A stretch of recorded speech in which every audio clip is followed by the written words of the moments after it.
تو میں یہ عرض کر رہا تھا کہ اندر کا جو انسان ہے نا، اندر کا انسان، اس اندر کا انسان اگر باہر کی وجہ سے خراب ہوگا تو ڈاکٹر صحیح کر دے گا اس کو، نیند صحیح نہیں ہو رہی، یہ لے گولی کھا کے سو جا، یہ کوئی کیمیکل آگے پیچھے ہو گئے ہیں. لیکن اگر اس کی باہر کی وجہ سے نہیں ہے، یہ اندر ہی کا فالٹ ہے، تو یہ نفسیاتی ڈاکٹروں کا کام نہیں ہے. یہ کس کا کام ہے؟ پیغمبروں کا. اور جو پیغمبروں کے جانے کے بعد جو پیغمبروں کے وارث ہیں، جو پیغمبروں کو فالو کرتے ہیں، وہ صرف علماء ہیں، اس کے علاوہ کوئی بھی نہیں ہے. وہ عالم جو باعمل ہو، وہ عالم جس کے پاس صحیح علم ہو، اس کے علاوہ اندر کے انسان کو ٹھیک کرنا کسی کے بس میں نہیں ہے. اور ایسے عالم جو باعمل بھی ہوں اور علم بھی ہو اور تجربہ بھی ہو، ان کو بزرگ کہا جاتا ہے ہماری اصطلاح میں. سمجھ میں نہیں آتی بات؟ تو ہم یوں بھی کہہ سکتے ہیں کہ اندر کا آدمی بزرگوں کی بغیر ٹھیک نہیں ہو سکتا. ہاں، بزرگ کی پھر دو قسمیں، سچی مچی کے اور جھوٹی موٹی کے. تو وہ تو ہر چیز کی دو قسمیں ہیں. ہر چیز کی کتنی قسمیں ہیں بھائی؟ ہر جگہ ایک نمبر بھی ہوتے ہیں، دو نمبر بھی ہوتے ہیں. بادام خالص بھی ملیں گے، دو نمبر بھی ملیں گے آپ کو. چینی ایک نمبر بھی، اور آپ کہہ سکتے ہیں دو نمبر چینی کہاں سے ہوگی؟ وہ جو پہلے جنرل مشرف کے دور میں یوٹیلیٹی اسٹور سے سستی چینی ملتی تھی، وہ دو نمبر ملتی تھی، ٹھیک ہے نا. وہ ڈبل ڈلتی تھی، جتنی مہنگی چینی آدھی ڈلتی تھی. تو وہ اس طرح گورنمنٹ نے گھسیٹ لیا لوگوں کو. ارے پتی ایک دفعہ کوئی لے کر آ گیا ہمارے گھر میں، سستی ہے، بہت بہت سستی، آدھے ریٹ پہ.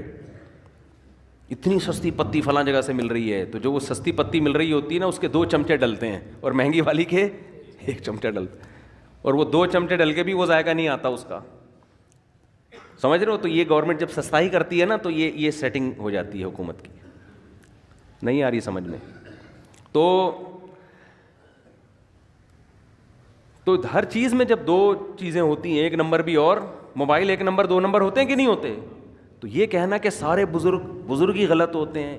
اب بعض لوگ کہتے ہیں ان لوگ کے بزرگ غلط ہیں، تو اپنے والے لے آؤ، تمہارے بزرگ مارکیٹ میں ہے ہی نہیں، ٹھیک ہے نا بھائی. آپ لے آؤ نا کوئی بزرگ. تو بزرگوں کے بغیر تو اندر کا آدمی ٹھیک ہوگا نہیں، یہ تو ممکن نہیں ہے. بزرگ کا مطلب ہی یہی ہوتا ہے جس کا علم، تجربہ، تقوی، یہ تینوں چیزیں زیادہ ہوں، اور پیغمبر صلی اللہ علیہ وسلم کو فالو کر رہے ہوں. کیونکہ پیغمبر کی اطاعت کے بغیر آپ اندر کے آدمی کو ٹھیک نہیں کر سکتے. خود نہیں ٹھیک ہو سکتا، دوسروں کو کیسے ٹھیک کرے گا؟ یہ اسلام کا دعویٰ ہے، یہ ہوائی باتیں نہیں ہیں. آج لوگ ماہر نفسیات سے اپنے اندر کو ٹھیک کروا رہے ہیں. کچھ باتیں ان کی اچھی ہوتی ہیں، میں یہ نہیں کہہ رہا کہ 100% غلط ہوتے ہیں. وہ جو ان کی ٹھیک باتیں ہوتی ہیں وہ تو اسلام پہلے کر چکا ہے وہ باتیں. لیکن صحیح معنوں میں آدمی اندر سے ٹھیک جبھی ہوگا جب کس کو فالو کرے گا؟ پیغمبروں کو. اور پیغمبر کے دنیا سے جانے کے بعد علماء کو فالو کرے گا، صحیح علماء کو، اہل حق علماء، ورنہ اندر سے ٹھیک ہو ہی نہیں سکتا. میں آپ کو ایک واقعہ بیان کرتا ہوں جس سے آپ کو سمجھ میں آئے گا کہ آج کل ماہر نفسیات، سب نہیں بھائی، سب نہیں ایسے ہوتے. بہت سے ماہر نفسیات نے مذہب بھی پڑھا ہوا ہوتا ہے، اور بہت سے تھوڑی سی کھوپڑی بھی استعمال کر لیتے ہیں. لیکن ہو کیا رہا ہے؟ ایک کیس آیا، ایک خاتون گئی ماہر نفسیات کے پاس. انہوں نے بتایا کہ آپ اپنی دل کی بات بتائیں. انہوں نے کہا کہ میرے میاں ایسے، میرے میاں ویسے، میرے میاں یوں، میرے میاں وہ، جو خواتین کے اپنے میاں کی خرابیاں بیان کی. ماہر نفسیات نے کہا کہ آپ گھنٹہ بات سنی تسلی کے ساتھ. بعض لوگ تو سنتے ہی نہیں ہیں بات کو نا، آپ سنو تو صحیح اگلا کیا رہا ہے.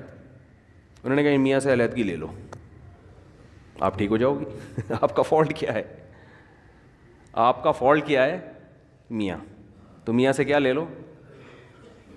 علیحدگی لے لو.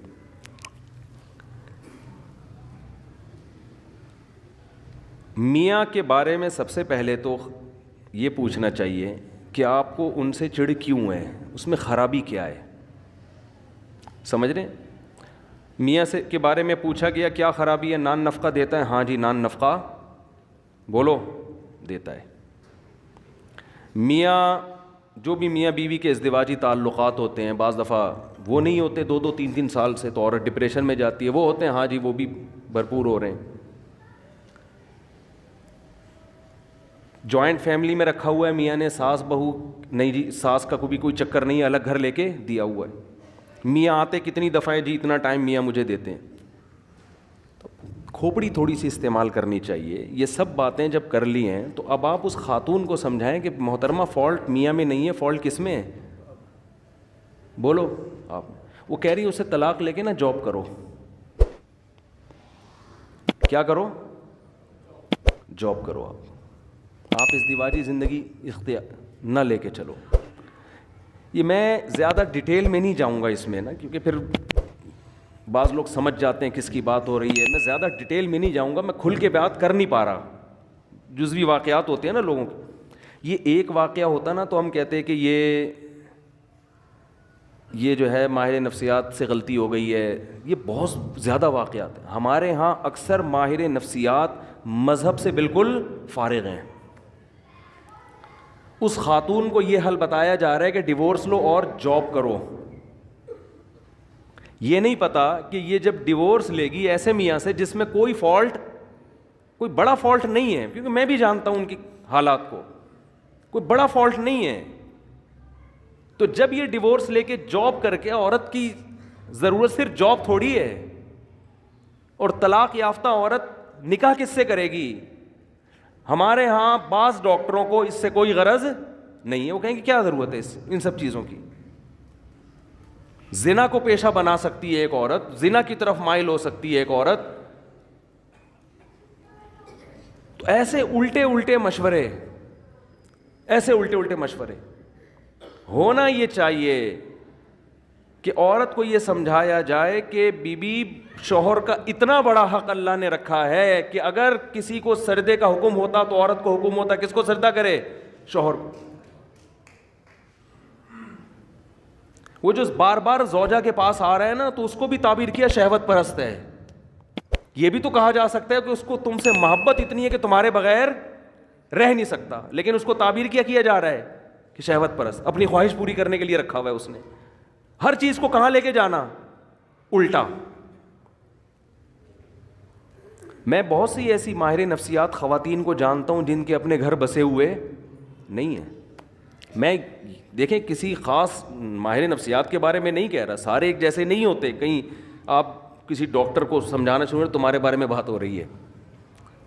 ایسے ماہر نفسیات کو جانتا ہوں جو لوگوں کی کاؤنسلنگ کرتے کرتے کرتے خود ڈپریشن کے مریض بنے اور بالآخر دماغی توازن کھو بیٹھے. ان میں غم برداشت کرنے کی طاقت نہیں تھی. سمجھتے ہو گے نہیں سمجھتے؟ تو اندر کے آدمی کو ٹھیک کرنا میرے بھائی یہ ڈاکٹروں کا کام نہیں ہے. ڈاکٹر کو بھی چاہیے پیغمبروں سے پوچھے کیا میں اندر سے کیسے ٹھیک ہوں گا. یہ ڈاکٹروں کا کام نہیں ہے. انسان کی دو حیثیتیں ہیں, ایک اس کی باڈی ہے, جسم ہے. ہمارے ماہر نفسیات اکثر گوروں سے پڑے ہوئے ہیں. ایک ڈاکٹر نے تو عجیب بات کی, حالانکہ یوٹیوب پہ بڑے ان کے لوگ سنتے ہیں, بڑے فالوورز ہیں ان کے, اور بڑا بات کرنے, بڑے تمیز اور یہ سب.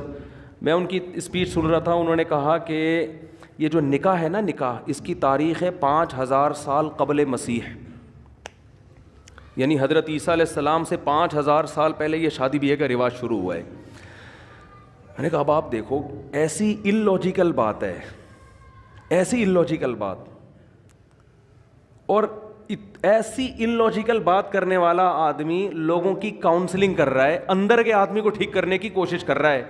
یاد رکھو, باہر اس باڈی کو ٹھیک کرنا آسان ہے, اندر کے ٹھیک کرنے کے لیے تو بہت زیادہ مینٹل لیول اوپر ہونا چاہیے آپ کا. سمجھتے ہیں کہ نہیں سمجھتے؟ یعنی اس کا مطلب یہ ہوا کہ حضرت عیسیٰ سے 5000 سال پہلے جو دنیا بھر میں آبادی پھیلی ہوئی تھی وہ ساری زنا کرتی تھی, بدکاریاں کرتی تھیں. اچانک کوئی گول میز کانفرنس ہوئی ہے, ان سب نے بیٹھ کے یہ عزم کیا آج سے ہم کیا کریں گے, نکاح والی زندگی گزاریں گے. سمجھ میں یہ ممکن ہے عقلاً؟ یعنی اتنی مہذب بن گئی, اور پھر پوری دنیا میں نکاح کا رواج شروع ہو گیا. پھر اب جا کے 100-150 سال پہلے ختم ہوا ہے. کیوں؟ اس لیے کہ گورے نے لکھ دیا, کسی محقق نے, انہوں نے محترم نے کسی کتاب میں پڑھ لیا ہوگا, گورے نے لکھ دیا. اور گورے نے کیوں لکھا؟ کیونکہ اگر آپ یہ مانتے ہیں کہ نکاح ہمیشہ سے ہے تو آپ کو پیغمبروں کو ماننا پڑے گا. سمجھ میں آ رہی ہے بات؟ کیونکہ یہ چیزیں انسان پیغمبروں کی تعلیمات کے بغیر عقل سے فالو نہیں کرتا. عقل تھوڑی جنگل میں رہنے والے انسان کو کہے گی کہ یار باقاعدہ پراپر میرج کر کے ہمیں زندگی گزارنی چاہیے. وہ تو جنگل میں ہے نا. یہ تو جب تک کوئی پیغمبر آ کے ان کو گائیڈ نہیں کریں گے اس وقت تک کسی معاشرے میں نکاح کا رواج آ نہیں سکتا. امریکہ کوشش کر رہا ہے نا, ناکام ہو گیا. کوشش نہیں کر رہا وہ فیملی سسٹم کو بحال کرنے کے لیے. لندن کوشش نہیں کر رہا. یہاں تک کہ گرل فرینڈ کو بیوی والے درجات دے دیے کہ 3 مہینے کوئی گرل فرینڈ آپ کی رہے گی نا تو آپ چھوڑ نہیں سکتے اس کو. کسی بھی طرح سے کوئی ہے نا کہ ریلیشن, کوئی فیملی کا کوئی ہیولائی وجود میں آ جائے, کوئی صورت وجود میں آ جائے, وہ اتنے پڑھے لکھے ہو کے اتنی پاور کر کے شادی کا سسٹم بحال نہیں کر سکے. اور عیسیٰ علیہ السلام کے زمانے سے 5000 سال پہلے گول مینس کانفرنس ہوئی جنگلیوں کی, انہوں نے بیٹھ کے شادی کو پروموٹ کرنا شروع کر دیا. کیوں؟ صرف گورے نے لکھا ہے, یہ گورے کی تحقیق ہے. نہیں آ رہی بات میرا خیال ہے سمجھ. تو یہ اتنا گورے سے متاثر ہیں, اتنا متاثر ہے. سیدھا سیدھا بول دو, قرآن میں لکھا ہوا ہے کہ ہم نے آدم کو مٹی سے بنایا اور پھر ان کی زوجہ حوا کو بنایا اور ان کا نکاح کیا اور زمین کو انسانوں سے بھر دیا. یہ بات مانتے ہوئے شرم آتی ہے. کیوں؟ اس لیے کہ لوگ کہیں گے یہ ماہر نفسیات گوروں کی تحقیق پیش نہیں کر رہا بلکہ یہ قرآن و سنت کی باتیں کر رہے ہیں, ہم نے مولویوں کی باتوں میں نہیں آنا, یہ تو مذہبی باتیں کر رہا ہے. قرآن نے 2 ٹوک لفظوں میں کہا ہے کہ بھئی انسان کی بنیاد نکاح سے شروع ہوئی ہے, زنا سے شروع نہیں ہوئی ہے. زنا بعد میں آیا ہے, نکاح قدیم ہے. جیسے قرآن کہتا ہے کان الناس امۃ واحدہ, ان سب لوگ ایک توحید والے دین پر تھے. بت پرستی بعد میں آئی ہے, بت پرستی قدیم نہیں ہے. سمجھ میں آ رہی ہے کہ نہیں آ رہی ہے؟ انسان کی ابتدا اچھے انسان سے ہوئی ہے. ایسا نہیں ہے کہ انسان برا تھا آہستہ آہستہ مہذب بن گیا, یہ بات غلط ہے. انسان پہلے تہذیب یافتہ تھا, آہستہ آہستہ بد تہذیبی کی طرف گیا ہے.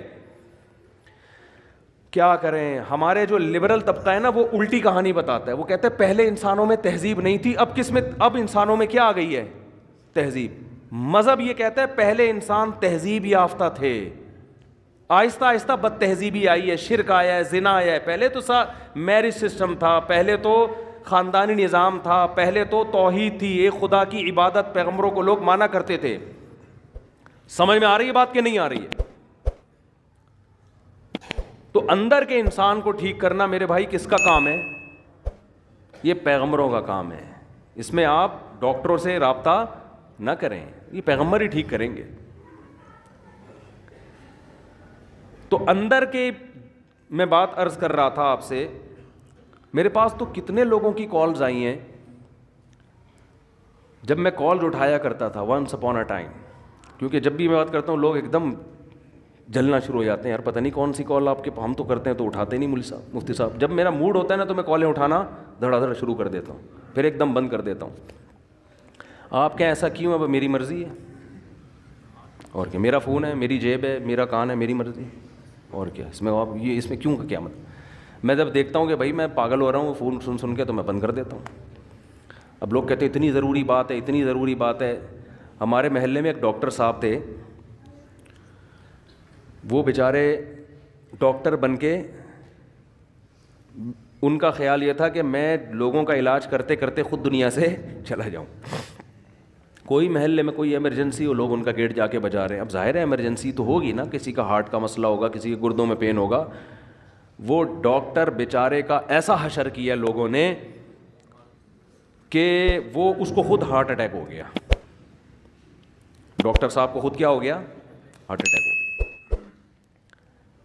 کیونکہ کوئی کسی بھی, اب لوگ تو آئیں گے بھائی ایمرجنسی ہے یار, ہم کچھ تو کرو, اس کو کچھ تو نیمبو چٹاؤ, کچھ قہوہ پلاؤ, کچھ ٹیکا لگاؤ, کچھ تو کرو نا بھائی. ٹھیک ہے ہم بڑے ہاسپٹل جاتے جاتے تو ٹائم لگے گا, ڈاکٹر صاحب یہ آپ سو رہے ہو اور یہ بندہ, لوگوں کو نہیں سمجھ میں آتی یہ چیزیں. ڈاکٹر صاحب نے اپنا علاج یہ کیا, انہوں نے بولا بھائی میں تو مر جاؤں گا اسی طریقے سے, نہ دن میں چین نہ رات میں چین. وہ رات کو نیند کی گولی کھا کے سوتے تھے, اور گیٹ کے سب سے کونے والے بالکل دوسری طرف جہاں آواز ہی نہ آئے, بیل بھی رات کو بند کر دیتے تھے. ایک دن کوئی محلے میں ایمرجنسی ہوئی, کسی کو اٹیک ہوا, کیا ہوا, جا کے دروازہ بجایا ڈاکٹر صاحب کا. گیٹ تھا لوہے کا, دھاڑ دھاڑ دھاڑ, ڈاکٹر جوں بھی نہیں رینگ رہی ان کے نا. پھر پتھر اٹھا اٹھا کے مارنا شروع کیے لوگوں نے. ابے کھول, بندہ مر رہا ہے, وہ پڑے ہوئے سو رہے ہیں. وہ اپنا فجر کی نماز کے پابند تھے, اٹھ کے آئے تھے بہت اچھے. اپنی والدہ کی خدمت کی وجہ سے امریکہ کا انہوں نے ویزا مسترد کر دیا. امریکہ ان کو جاب مل رہی تھی, بہت اچھے. انہوں نے کہا میری ماں کی خدمت کرنے والا کوئی بھی نہیں ہے. تو یہ نہیں کہ اولڈ ہاؤس میں عیدی سینٹر میں جمع کرا کے اماں کو نکل جاؤ. انہوں نے کہا نہیں میں نہیں جاؤں گا. اچھے آدمی تھے. سب سے پہلے تو اپنی ماں ہے نا. تو مجھے وہ منظر یاد ہے, پتھر مار رہے ہیں تاڑ تاڑ تاڑ. میں نے کہا اتنے بم دھماکے, تو پوری محلہ نکل آتا تھا, وہ نہیں اٹھتے تھے. وہ اپنا آرام سے فجر کے بعد اٹھ کے آتے, نماز پڑھتے. کیا ہوا کہ ان کو کوئی غرض ہی نہیں اس سے. وہ کہتے بھائی میں خود ہارٹ پیشنٹ بن چکا ہوں, ایسے تو ہر دوسرے دن کوئی آئے گا, کبھی کسی کا کوئی ایمرجنسی. ایک خدمت کا بھی ایک اصول ہے نا, ایک طریقہ ہے, اس طریقے سے ہوگی. لوگ کہتے ہیں ہم کس سے مسئلہ پوچھیں, آپ اگر اتنی ایمرجنسی میں فون نہیں اٹھاؤ گے تو بھائی میں اکیلا پوری دنیا میں مفتی نہیں ہوں. آپ بنوری ٹاؤن فون کرو, آپ جامعہ فاروقیہ فون کرو, گوگل پہ سرچ کرو, بنوری ٹاؤن کا نمبر آئے گا, جامعۃ الرشید کا نمبر آئے گا, دارالعلوم کرنگی کا نمبر آئے گا, آپ پنجاب میں ہو تو جامعہ اشرفیہ کا نمبر آئے گا. یہ سارے دین کے ادارے ہیں, آپ کو شرعی مسائل بولو بتائیں گے, تو آپ کو بتائیں گے, یہ گائیڈ کریں گے. تو ہر وقت نہیں اٹھایا جا سکتا فون. جب میں سمجھتا ہوں اب بالکل وہ پرانا جو دماغ یعنی فریش ہو گیا ہے نا, پھر میں فون اٹھانا شروع کر دیتا ہوں. ہو سکتا ہے بھائی کوئی بیچارہ واقعی. تو یہ اسٹائل ہے ہمارا.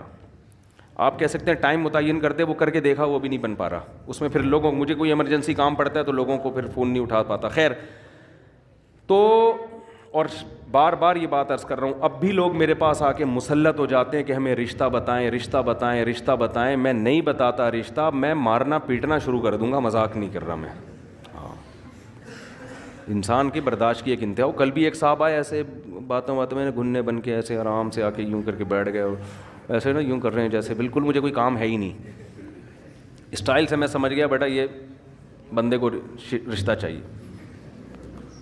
تو میں نے کہا میں کام کر رہا ہوں اپنا, مصروف تھا میں نا آفس میں. انہوں نے کہا آپ کرتے نا, میں آرام سے بیٹھا ہوں یہاں پہ. مجھے پتا تھا کہ اتنا نیک نہیں ہے. پھر وہی تھوڑی دیر میں رشتے کی بات, وہ اگر میں آپ کے بیان سن کے بہت متاثر ہوا ہوں, اگر کوئی ایک آدھ کہنا یہ چاہ رہے تھے اچھی سی بیوہ مل جائے, میں نے کہا بھائی میں رشتے نہیں کراتا. پھر بھی نہیں کہہ رہے ہیں چلے میں ویسے ہی بیٹھا ہوں, کوئی ہو تو بتائیں. میں نے کہا آپ تشریف لے جائیں, بڑی مہربانی ہے آپ کی. تو خیر, آپ کہہ سکتے ہیں اتنا نیک کام ہے آپ کیوں نہیں کر رہے.